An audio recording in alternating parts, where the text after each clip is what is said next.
So I really had no intentions of making a video today.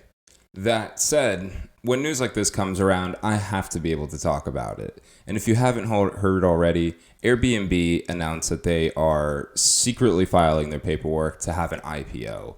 So I wanted to share with you my thoughts about that and if it's a good decision or if I feel it's a good decision for them at this point in time.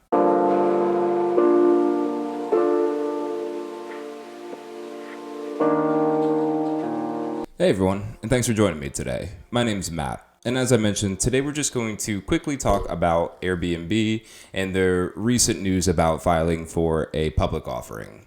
Now, per usual, I like to start off these videos with just a little bit of background information in case you're not already familiar with Airbnb. So Airbnb is a vacation rental service or short-term rental service. It allows for people to rent out anything from an extra bedroom or couch in somebody's permanent residence to even renting out your own entire castle to stay in on a vacation and everything that falls in between.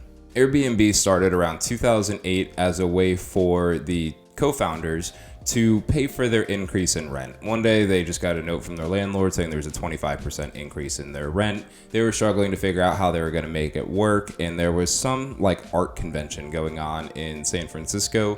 And so they decided to let people sleep on an air mattress in their apartment for $80 a night, which was significantly cheaper than what the hotels were offering, and the hotels were already fully booked.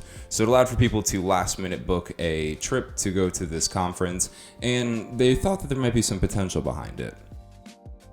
Now, they did struggle at first, and it did take some time for them to actually get their footing on the market. But once they did, this company exploded, and it's now has a global presence, and you can rent anywhere from Matagorda, Texas to the Philippines, and really anywhere you'd like to stay. When people travel, they now tend to look at Airbnb before even checking hotel listings. Not everyone, but some people prefer to stay in an Airbnb as opposed to a chain hotel like a Marriott, Hilton, a Loft, or any of those. Now, Airbnb is actually the largest hotel company. They have more hotels than any major hotel chain. They have more doors than any hotel chain. Now, it's worth noting, though, that Airbnb is not actually the first vacation rental service out there. And I don't know if this one's the first, but VRBO, or Vacation Rental by Owner, actually hit the web in 1995. Now, their focus was more on whole unit rentals, so of like a condo, a house, not actually sharing your couch with strangers. But since Airbnb came out, that is now a service that VRBO offers as well. So I'll start off with what I like about Airbnb. The first thing that I like is I'm a big fan of businesses that are structured around helping other people create money for themselves or even start their own business. So just to give some examples of other companies like that would be a company like Uber that allows for you to basically be a taxi driver. Turo allows for you to rent out your car. Shopify allows for you to start your own online business relatively easily. And there's many other businesses out there like that. When I was in college, actually graduating college, I had an idea for an app that I wanted to create, and it was structured around that focus as well, because at that time, I believe that's where the real opportunities was in, again, that space that allows for people to use the service to make money for themselves, generally using things that they already have as well. Quick plug, if anybody out there has any really good coding service and can make an app, if you want to leave a comment below, I still have that idea in the back of my head, so I'd be happy to discuss it with somebody that can actually help bring that to fruition. But anyway, back to what I like about Airbnb. So another thing I like is that they don't actually have any inventory for these properties. Now, yes, they have their own office space, they have employees that they have to pay, all of that good stuff, but all of these listings that are on Airbnb aren't actually deeded, I guess we could say, in Airbnb's name. So the benefits of that is, again, minimal inventory. They don't have to have money for capital expenditures like replacing roofs on these or septic tanks or anything like that for these rentals. That is all on the actual property owner, as well as paying property taxes. So when it comes down to it, their expenses for having people listing these properties is relatively low, considering they don't have any of the major expenses that are associated with owning one of these units. In real estate, we typically call these businesses short-term rentals or STRs because generally they're rented out for 2 nights to a week to a month, anything really less than a year or 6 months. But this short-term rental business is actually a booming industry when it comes to real estate investing. And there's numerous ways that people have been going about it and have been making a fantastic living off of it by, again, utilizing spaces maybe they already had and then using that money to buy additional properties, and or even if you're using something like Airbnb arbitrage, where you are essentially renting out an apartment and then you rent it out again on Airbnb. Look into that before you do it. It's kind of complicated, and could be illegal in your state, so always make sure you look into that first. But again, Airbnb has created new ways for people to invest in real estate, and people have done very well utilizing Airbnb's platform with their real estate investments. Now I'll talk about what I don't necessarily like, or the hurdles that I could see Airbnb having to climb over. So the first one, and it's kind of similar to what I said about Rocket Mortgage, I think it's very strange of them to go public at this point in time.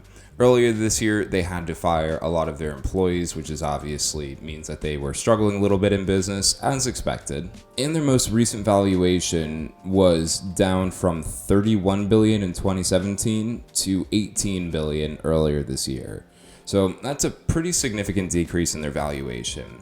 So I hope that they're not using this IPO as a way to raise money without having to issue debt.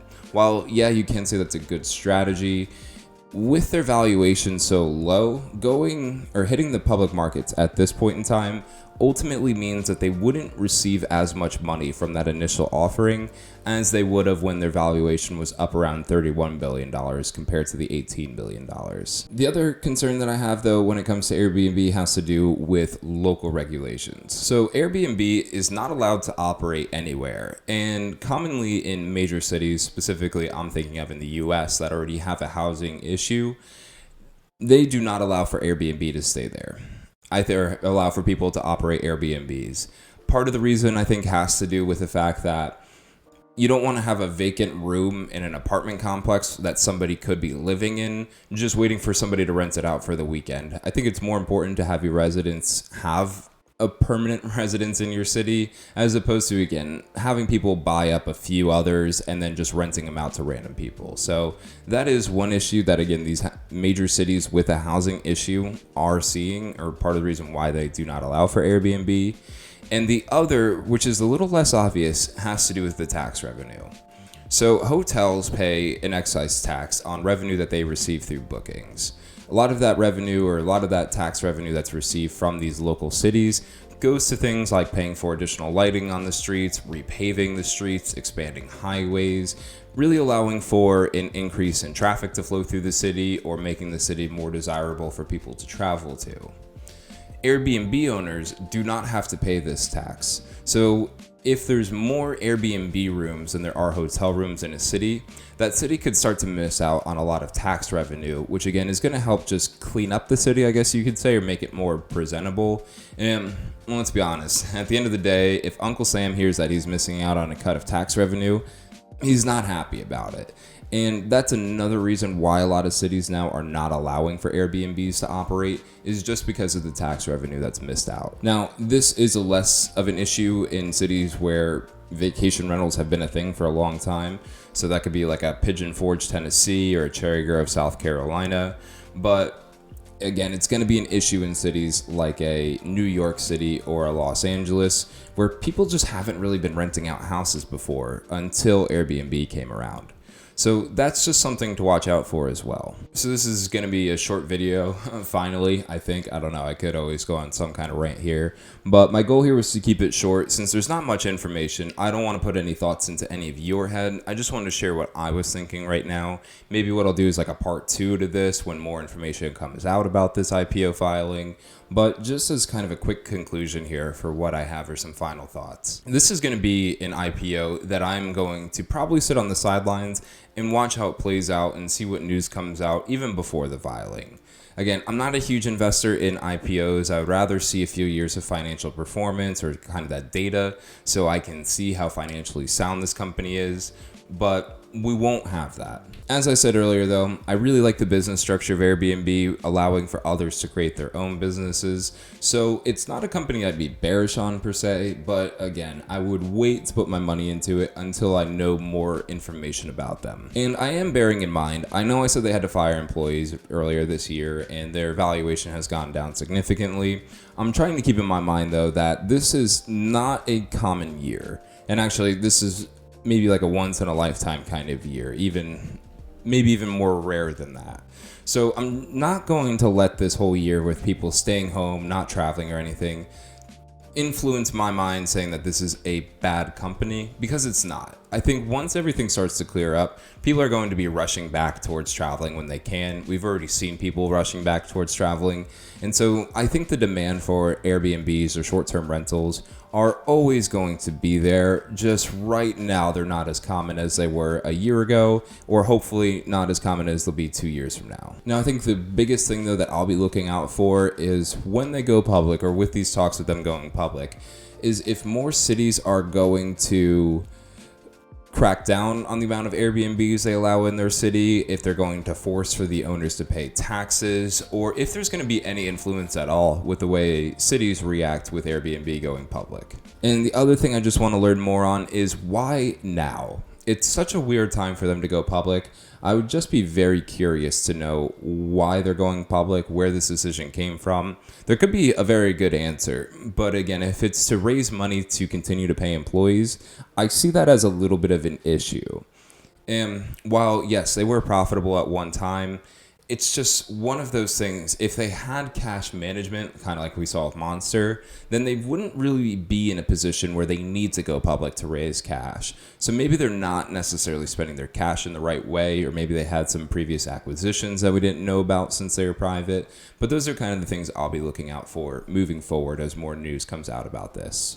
If you have any other insight about Airbnb you'd like to share with me, please leave that in the comment section down below. Or if you have any questions about short-term rentals, real estate investing in those, please let me know as well. Again, I'm a real estate agent, so I'll be happy to talk about that, and worked in finance. So really these short-term rentals is where my worlds collide, and it's something I enjoy talking about.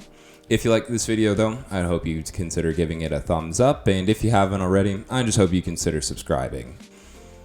Because with all that said, we can go ahead and wrap it up here. So thank you so much for taking the time out of your day to watch this video. You could be anywhere in the world and you're right here with me. So I really appreciate that. But I'm going to cut myself off here, and I will let you go ahead and enjoy the rest of your day, and I'll see you next time.